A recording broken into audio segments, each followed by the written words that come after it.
બોલો બા, શું કોણ આવ્યું? મારા ભાઈ છે. ભાઈ કેમ લેવાઈ ગયા પાછા? હવે એટલું તો થોડું સમાજની રીતે બી જોવું પડે, અને જો ઉતાવળિયું પગલું ભર્યું પણ હવે થોડું પછી લાગે છે ઉતાવળું પગલું, પણ મને જ્યાં સુધી ખબર છે ત્યાં સુધી તમે એના સગા રિલેટિવ તો છો નહીં. હા એ બરાબર છે. કાકાનો બી એના સગા રિલેટિવ ક્યાં છે? સગા રિલેટિવ કે અમારા ભાઈ છે. તમે સગા નથી છતાં પણ તમને સમાજની ચિંતા છે, તમને માણસાઈની ચિંતા છે, તમને માનવતાની ચિંતા છે. તમે સગા ભાઈ નથી છતાં પણ એનો સગો ભાઈ લેવાનો આવ્યો. શું એ સગા ભાઈ નામ શું છે? કિરીટભાઈ. કિરીટભાઈ. અને એની સગી બેન આવી હતી એનું નામ શું છે? કોકિલાબેન પટેલ, હસુમતીબેન. હસુમતીબેન. કેમ કોકિલાબેન કેમ ના આવ્યા? આજે એમને એવું કીધું તમે લોકો લઈ આવો, અને આજે મારે નથી આવું એમ. નથી આવું. સમાજની ઇજ્જતની બીક છે એમને.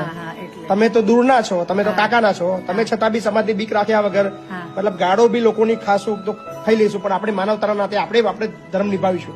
પણ એ સગા તો આયા જ નહીં. એમને કીધું તમે લઈ આવો. બોલો, જવું છે તમારે? રહેવું છે? અહીં રહેવું છે? આ અગ્ર વિજય થઈ ગયો છે. તમારી લોકો બહુ વાતો કરતા કે આ હંતાઈ હંતાઈ ફરે છે પેલા. ના હું પાછળ. શું નામ તમારું? અલ્પેશભાઈ. અલ્પેશભાઈ. સગા ભાઈ છો અમને? મારા સગા ફઈ થાય. ભત્રીજો. સગા ફઈ છે મારા, ફઈ થાય. તમારા ફઈ થાય છે. અચ્છા, બરાબર છે. તમારે ઘેર રાખશો? સગા નહીં રાખે તો તમારે ઘેર રાખશો? હા, પછી તો શું થાય, રાખવા જ પડે ને. મૂકી તો ના દેવાય ને, જીવ તો છે જ ને. સાચી વાત છે, 100%. તો જીવ તો તો અમે વિડીયો બનાવવાનું કારણ અમારું આ જ છે કે લોકો અમે આંખો ખુલી ગઈ છે, પણ આવું કરાય નહીં એમ કર્યું. અમારી અમે તમને કહેતા હતા તમે ખરાબ છો. આખી દુનિયા આવી છે બેન, તમે આવા આવો છો એવું નહીં. તમે પહેલા બી નથી, તમે છેલ્લા બી નથી. અને મારી બી તમે તમારો અત્યારે ફક્ત તમારો ચહેરો કેમેરામાં દેખાય છે કે તમે છો, પણ તમારા જેવા એ બધા ચહેરા આવા છે. ફક્ત તમે છો આવા આવું નહીં. આખા દુનિયાની અંદર બધી જગ્યાએ આવું છે કે પોતાના સગાવાલાને સાચવતા નથી. આપણને એટલી કેર નથી. પણ પછી જયારે સમાજની બદનામીની ડર અને આ બધું આવે છે, વાતો થાય છે, પછી આપણે આંખો ખુલે છે કે ના, ખરેખર સાલું આ વસ્તુ ખોટું છે. આપણે મંદિરમાં જઈએ છીએ, મહાદેવમાં જઈએ છીએ, દાન ધર્મ કરીએ છીએ. સૌથી વધારે દાન ધર્મની જરૂર આપણા સગાવાલા જે આવા છે એમને છે. સાચી વાત છે. બરાબર. થોડી ઉતાવળ થઈ ગઈ, અને ઉતાવળ થઈ પણ બીજા દિવસે અમે આવી બી ગયા. તમે આખા સમાજને એક મેસેજ આપ્યો છે. તમે આખા કદાચ એક નિમિત્ત બન્યા છો. ઈશ્વર છે ને અમુક વસ્તુ જે કરાવવું હોય ને એના માટે નિમિત્ત બનાવે. તો કદાચ તમે છે ને સંસારને એક નિમિત્ત બન્યા છો કે પોતાના સગાવાલાને સાચવવાના. જો એના સગાવાલા ના સાચવે છતાં પણ આપણે દૂરના થઈને બી આપણે સાચવવાના. તો તમે તો એક તમારા માટે મને પ્રાઉડ છે બેન. કદાચ દુનિયાને જે કેવું હોય કે, પણ મને તમારા પ્રત્યે પ્રાઉડ છે એટલા માટે છે કે એના સગા રિલેટિવ ના આયા પણ તમે આયા તો તમે લઈ જઈ રહ્યા છો. બરાબર ભાઈ? થેન્ક યુ મારા ભાઈ, ખૂબ ખૂબ આભાર તમારો. વૃદ્ધાશ્રમમાં મારી જગ્યાએ હવે રાખતા નહીં. આ બોલ્યા છો તમે, એટલે મને બી આખી રાત ઊંઘ નહીં આવી. એટલે જ સવાર ઉઠી એવી મેં કીધું પપ્પા હવે જવું પડશે. મને ભાઈ તરીકેનો દરજ્જો ના ભાઈ બરાબર છે, તમે અને તમારું બી માન જ છે. બોલ્યા એટલે જ અમારી આંખો ખુલી છે.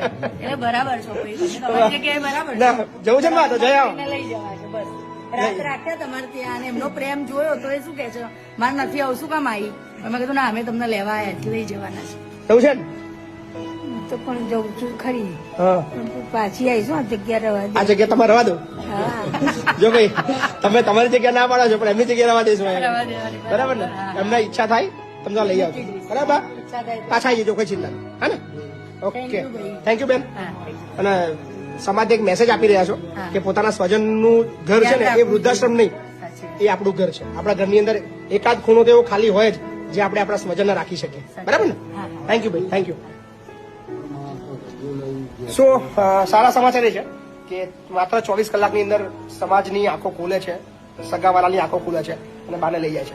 અમારો ઇન્ટેન્સ કોઈને બદનામ કરવાનો કે કોઈને ઉતારી પડવાનો બિલકુલ નથી. અમારો ઇન્ટેન્સ એ છે કે સમાજ આ દિશા તરફ વિચારે. તમારા સગાવાલા પાછળ બી થોડોક તમે ખર્ચો, અમને તમે દાન નહીં આપો ચાલશે. ઘણા બધા લાખો લોકો છે જે અમને દાન આપે છે. હું એમને ચોક્કસ કહીશ કે અમને દાન આપો છો, બહુ સારી વસ્તુ છે. એમાંથી ઓછું દાન થોડું કરજો, અમને થોડા ઓછા પૈસા આપજો. પણ તમારા રિલેટિવની અંદર કોઈ ગરીબ હોય તો એને તમે આપજો, એને વધારે જરૂર છે. કારણ કે તમારા પૈસા પર અમારા કરતા બી અધિકાર એમનો વધારે છે. તો પ્લીઝ આ વિડીયોને શેર કરજો. અને હજી ઘણા બધા બા છે, ઘણા દાદા છે, એ પણ કોઈની રાહ જોઈ રહ્યા છે. સો કદાચ 1-2 દિવસમાં એમને પણ કોઈ લેવા આવે. Thank you.